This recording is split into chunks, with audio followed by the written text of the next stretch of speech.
Hi, I'm Tony and welcome to my new channel, Watch Time LA.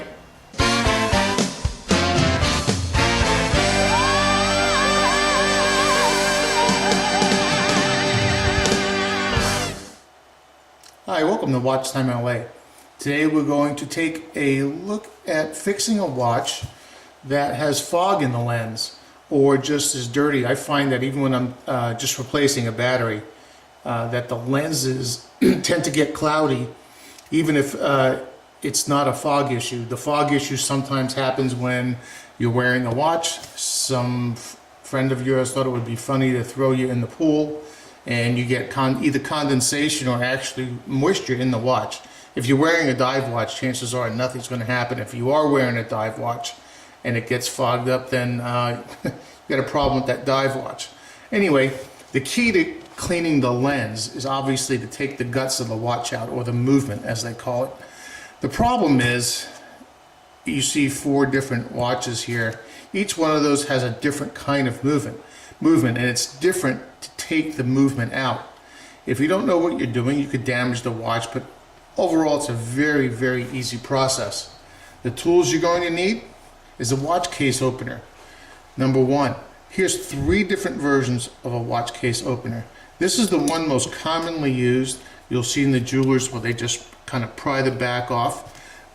This is another version of that. You see how it's very thin.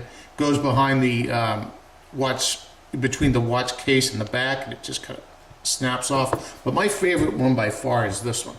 I find it the most versatile, the best one to use, and if you do this correctly, it's almost impossible to scratch the back of the watch. With these, the way they work, because you're prying, like opening up a clam or an oyster, the chances of you slipping and gouging the back of that watch is pretty significant. The same is true for this. If you try, it does work, and you'll see here in a minute, pops the back open. This back was already loose, so that's why it came up so easily. This works the same way, but you'll see with this, if you use correctly, you pop it like that. Chances of you going across the whole back and scratching it are pretty rare, although I've even done it with this on some stubborn ones. Now when you start getting into the more expensive watches, you're going to see these screwed down cases. These are, for instance, this particular watch, this Wenger Swiss Army watch, sapphire crystal, it's sealed, has a pretty good water resistance of 100 meters, and you see this case is screwed down, it has a seal, so this is really on there solid. It makes a great contact with the case and adds to the waterproof. Unlikely this thing will fog up, but occasionally I do see smudges or something inside there. Now the 2 tools that I use are right here to take these out. Now you can get an entire kit at Amazon with almost everything I showed you for under $15. Look for watchmaker's kit or some jeweler's kit, something like that, and you'll get one of these. You'll get some of the other ones, and this is very simple. You just adjust the width of this thing, you put it in the slots just like that, and once it's set, you just twist it off. Now again, if you slip, you'll put a gnarly scratch back there. I prefer this one to all the ones that I've used. This makes great contact with the surface. It's adjustable. You can make it wider, as I'm doing right now, to make it fit any case back. And then you're pushing straight down on this. I'll give you a shot like this. So when you're pushing straight down and twisting, it's less likely to pull off than if you're putting all your force down here. The chances of that top one popping off are pretty good. So this is how you take off one of these. Again, this is going to be on a more expensive watch. You're not going to find this on the fashion watches, but just know that this is another way to take case backs off. I'll show the other one in a minute. The key now is to take the watch apart, get the movement out, and clean the glass from the inside, just like you do in your car. But you got to get it clean. Well, first of all, you got to get the watch open. Like I said, you're going to use a tool. I prefer this one. Most watches have a little bump on them. You'll see this one right about here. Kind of hard to see, but sorry, I changed the lighting a little bit. Hopefully that's a little better. But anyway, if you run your fingernail around the edge of the back of the case, many times you'll find a bump. I'll put it under the scope in a little bit. You'll see this magnified. But that's the best place to grab it. In this case, it happens to be right here. Some watches don't have one, many do. Sometimes there's a divot in the case itself where you can get the tool under. That makes using one of these very easy. But again, I prefer this one. It's very thin on the end. You're using a rolling action instead of a pushing action. Less chance you're scratching the watch or digging it into your finger. So here we're going to go in here, we're going to pop that off. What you're going to see inside here is the movement.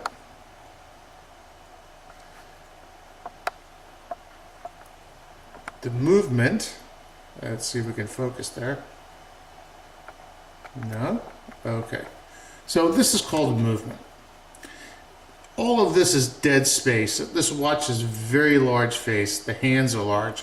But what you're really, this movement is very common. This is probably the most common movement in most watches, especially the cheap ones. If you see this Geneva on here, it doesn't mean Switzerland, it's just a brand name.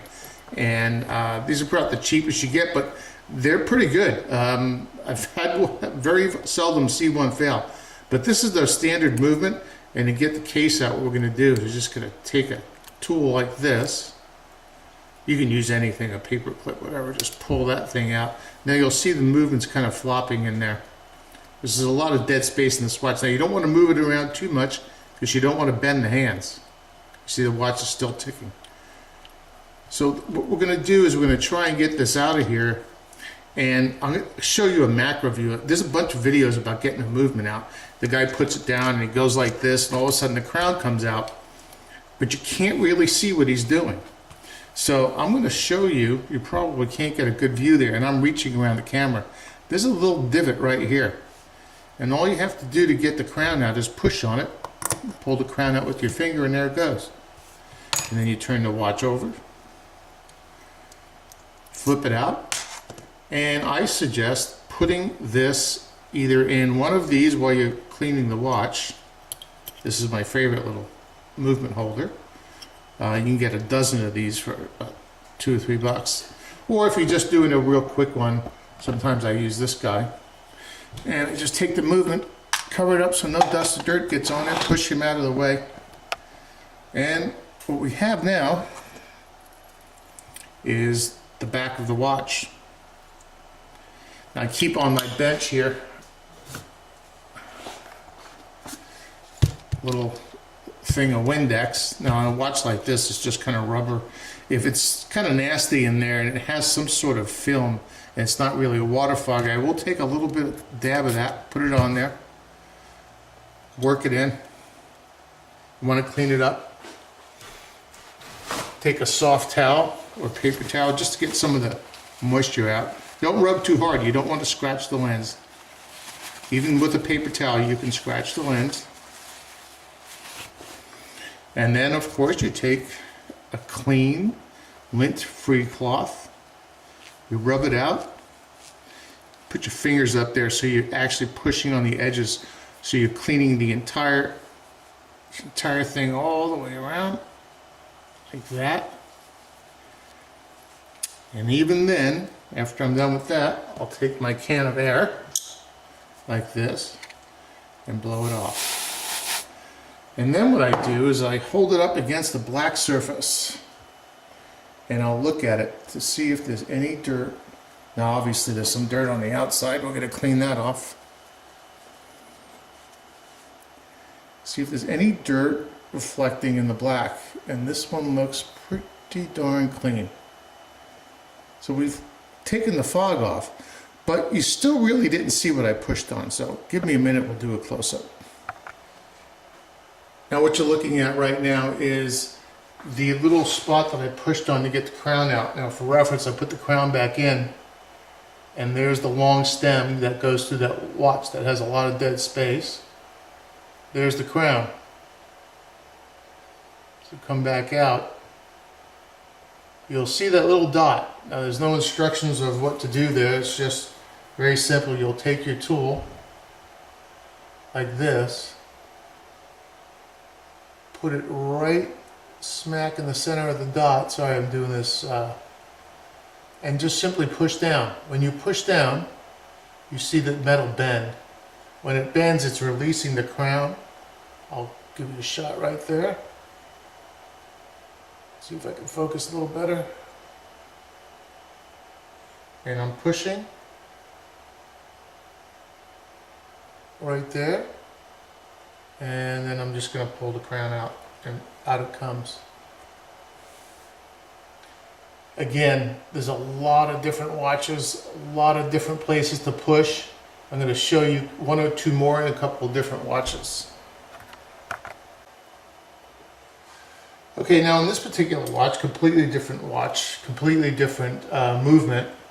You'll see that if we follow the crown and the stem, which is still in the watch by the way here, that little button I showed you earlier isn't there on this one. It's completely different. But if you look to the left, again, there's no markings, there's nothing that tells you to do this. If you look to the left right here, you see the little divot. And if you push down on that, you see it rocking the holder for the movement. And when I do that, it allows me to pull the crown out. Now how do I know that's where it was? If you play with these crowns, and you'll actually, some of them are in different places, but as I pull the crown out, as if I was going to set the time on the watch, you'll see the piece of metal moving. Now these could be in all different places on different watches. So what you do is you push the crown in and out, and you look for what's moving and what has the divot on it. In this particular case, it has the divot right there. This is very, very small. This is 40x magnification. So you can imagine how difficult this could be to find. And you simply push that, and you'll see the crown will just pop up. And you see the crown is now popped out of the watch case. And it's just kind of laying there loose. And if I could push it back in, just kind of, well, I'll do that on a different view. Now here is another completely different movement. This is a much better movement. You'll see this is held in by these metal pieces right here. That's what's holding this crown and stem from coming out. Can't pull it out. So again, what I do is I push and pull and push and pull and see what's moving. And sure enough, what peeks out when I push and pull is this guy right here. You see that notch? Well, when I push on that, it rocks this whole piece of metal here. You'll see it in a minute. And it lets it come up. And that's what allows me to get the crown out. And trust me, there are dozens more different kinds, but what you have to do is figure out, by pulling the crowns in and out, just simply pulling them in and out, see what moves, and you'll almost always find a little divot to push on. We'll do one more. Now here we have an extremely old Timex. This is probably 20 or 30 years old.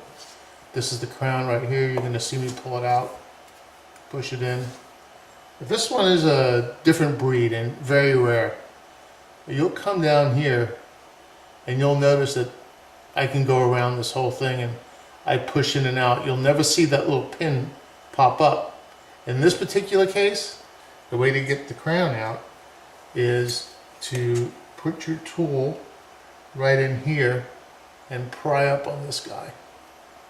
And when I pry up on this guy, I'm taking out the clip that's holding the crown in, and now the crown will come out. So this one is pretty rare, but there are several like this. Most of these movements, the most all made in Japan, although the watch may be assembled in China. So there's 4 different kinds, and there's probably 40 different kinds as long as they're electric watches. A manual watch obviously is a whole different ball game. You don't have these little clip, actually more of them would be more like this other one, more this manual clip kind of thing. So I'm going to run through these one more time again, so you can see. This is the one where you go under here and pull the clip out like this. You see the clip actually just came up and it's now laying right here, and that's what holds the crown in. That little tiny clip, and it goes in pretty easily. Like tweezers are magnetized, that's not good, so I'll have to fix that later. But there's the clip. When we go to this one right here, if you go back to those macro shots, this is the one where the little pin showed up right here when I pulled this crown in and out. I push on this right here, and the crown will pop out. And then we had this guy here where we pushed in and out, and the little pin was on this side. So like I said, they're all different types. You just got to find it. Now don't just go poking with something because you might break something. Make sure that you, when you push on it, it's obvious that the pin pulls out. Anyway, now that you've seen how to get the movement out on several different types, we're going to put our watch back together that we've been working with. We're going to take our movement, and what I do is I will take this little ball. You can use canned air, but use it and just kind of blow off the movement. If you're using canned air, make sure you hold it way back. You don't want to damage the movement because this will actually blow the hands around if you blow too hard. If there's a piece of dust on there, sometimes I'll take a toothpick and just pick it off, but I'll do that under the scope. Anyway, this thing looks completely dust free. I've already dusted this off. Now what I'll do is I'll hold it like this. Make sure the number 3 is to the right, aligned with the hole. Put that in there like that. I will take the movement spacer. There's almost always a spacer in all of these. And I will take the spacer and I'll put that in. Now, this is always, you're always going to see it's indented for the crown and stem. See how that's like that? They're all like that. Center the movement, get it in there. We're going to make sure that that's all aligned with the hole, just like that. We're going to take the crown. We're going to take the crown and we're going to put it through the hole, through the movement spacer, and line it up with the hole. And very gently, don't force this, very gently roll it and push until you hear it snap in. And we heard it snap in. If it doesn't snap in easily, just keep rolling it and pushing, and also make sure that it's perfectly lined up here to the 3 o'clock position. Now that it's in, before I do anything else, I'm going to make sure that the movement works. When I turn it over, you're going to see that it stops. It doesn't just fall out. And you see the second hand stop when I do that. And I can set the time properly. It didn't damage anything. The hands don't hit each other. It didn't mess anything up there. And they don't hit each other. Sometimes you'll do this and you'll accidentally bend one of the hands and it'll drag the second hand or the outer hand around. Now that I've done that, I'm going to put the case back on. Now, most cases do have to be put on a certain way. You'll see this has a divot right here. Almost all of these cases are like that. And what that is for is to line up. Sometimes the wording will line up, sometimes not. But you'll see the divot there. That's to accommodate the stem and the crown. In this case, you'll line it up like this and simply push. Push. Sometimes you'll hear a snap, sometimes you won't. This one didn't have a gasket on it. Some of them do have gaskets. And like, for instance, this case back has a gasket. And what I'll do is I'll take a little bit of silicone grease, put it on the tip of my finger, and rub it all the way around there. That does 2 things.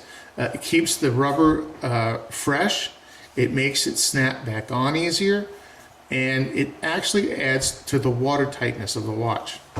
This particular watch doesn't have any water tightness. There's no gasket on the back. There's no gasket here. So although it looks kind of rubbery and like could be safe in water, if you jumped in the water with this, it would just fill up with water within a few minutes. So anyway, that's how you clean the inside of these cases. Again, they're all different, but hopefully those macro shots showed you exactly how to remove the movement without breaking anything. If you have any questions, please write them down there and I'll get back to you. If there's something you'd like to see in watch repair, just write it down and I'll see what I can do. Thanks for your time, and I hope this helped.